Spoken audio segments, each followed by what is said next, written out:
tudo nessa vida pode ser contornado, pode ser suportado, se nós estivermos dispostos. Eu sei que há dores que num primeiro momento parecem intransponíveis. Eu já falei aqui várias vezes, continuo dizendo. Ver uma mãe perder um filho, por exemplo, é uma dor que parece não ter solução.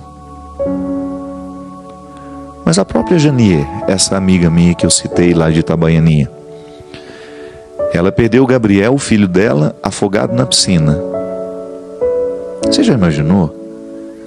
Você ver o seu filho caçula morrer afogado na piscina da sua casa, naquele lugar que representa para todos o lugar do lazer, da alegria.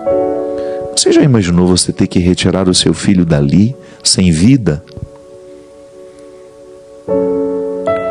E eu me lembro que quando conheci Janier, Jânia, Lígia, que estavam justamente numa peregrinação comigo, eu tinha entrado na vida da Janier porque eu fui a primeira pessoa que ela passou a ouvir depois daquela tragédia toda. E eu me lembro que logo em seguida eu comecei a ter com ela primeiro uma identificação, né? Eu vi minha mãe perder filho e naturalmente eu comecei a ter uma sensibilidade para sentir essa dor, para sentir junto. E à medida que eu fui convivendo com a Janier, eu percebi que ela ainda não tinha superado aquele acontecimento, porque ainda faltava retirar o filho da água. Aquele corpo frágil, pequeno, já tinha sido sepultado, mas dentro dela, ela ainda não havia retirado ele da água. Continuava ali, aquele cadáver espiritual, né? Aquele morto emocional que não foi sepultado, que não foi resolvido. Por quê? Aí são muitos sentimentos. Tinha culpa. É impressionante como, diante de uma tragédia como essa, nós temos a tentação de pensar que somos culpados. Nós temos a tentação de pensar que nós poderíamos ter feito diferente. Sim, só que o acontecimento já está ali. É inalterável. Não há nada que se possa fazer agora para modificar o antes. Então ela tinha um conjunto de situações, de sentimentos em relação à morte do filho que não tinham sido resolvidas. E que a gente só resolve por meio da conversa, minha gente. Eu admiro muito os bons terapeutas, porque eles nos põem para falar. E quando eu falo os bons terapeutas, eu me refiro àqueles que nos atendem em seus consultórios, mas eu me refiro também aos amigos que são naturalmente terapeutas, que despertam a nossa confiança e o desejo de contar o que está nos angustiando. Porque não é com todo mundo que a gente tem abertura, não é para todo mundo que nós temos vontade de contar as nossas verdades. Quando nós temos experiências de amizades terapêuticas, quando nós temos a oportunidade de viver a fraternidade terapêutica, nós verbalizamos muito o que nos incomoda. E a própria psicologia nos ensina que o primeiro passo para a cura é justamente verbalizar. Dizer aquilo que está dentro de nós como se fosse uma comida que não fez digestão. Sim, nós falamos de digestão emocional também. Não é só o alimento que a gente come que precisa ser digerido para que não nos faça mal. Se você tem uma indigestão alimentar, você fica indisposto.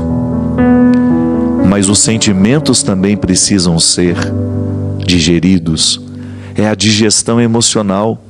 Quando você metaboliza o que o outro disse de pesado, a traição, tudo aquilo que foi ruim do que foi vivido, sim, isso precisa ser metabolizado. E a gente metaboliza falando, contando, pondo para fora. Por isso que é preciso ter muita paciência. Às vezes a pessoa vai precisar dizer aquilo muitas vezes. Por quê? Ela está se livrando. Ao falar, ela vai tendo condições de lidar melhor com aquilo que angustiou tanto. Então a Janier, ela precisava falar do que angustiava. Ela precisava falar da culpa que sentia.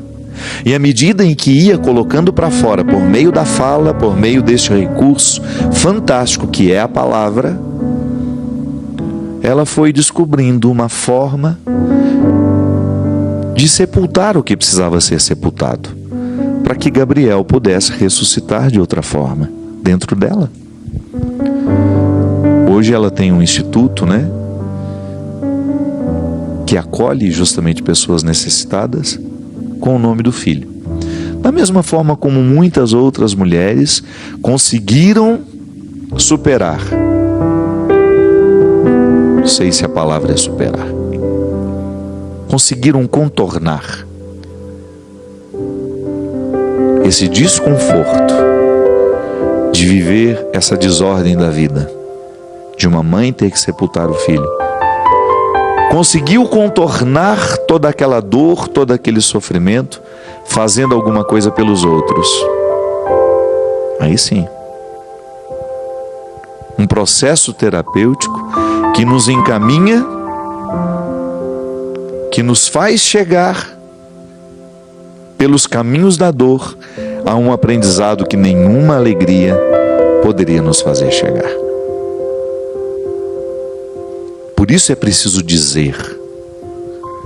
Por isso nós precisamos do processo terapêutico, seja no consultório ou seja a partir de amigos saudáveis, que nos permitem a experiência da catarse, da purificação, da limpeza emocional que nós podemos fazer quando falamos e somos ouvidos. Sim, porque não basta falar. É preciso perceber que o outro lhe escuta, Nem sempre nós falamos e somos escutados. Às vezes nós falamos, o outro está diante de nós, mas ele não nos ouviu. Ele não viveu com a gente aquele momento. Por isso que eu digo que é tão importante a gente ter espaços saudáveis de convivência, onde o que a gente fala é escutado.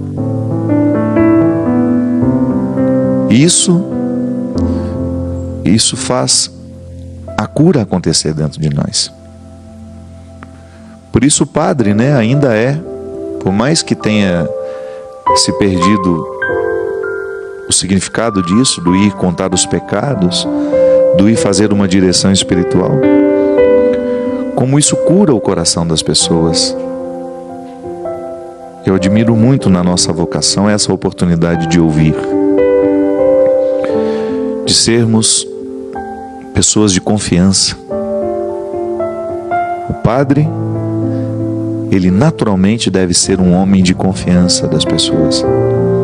Eu não posso banalizar o que você me conta.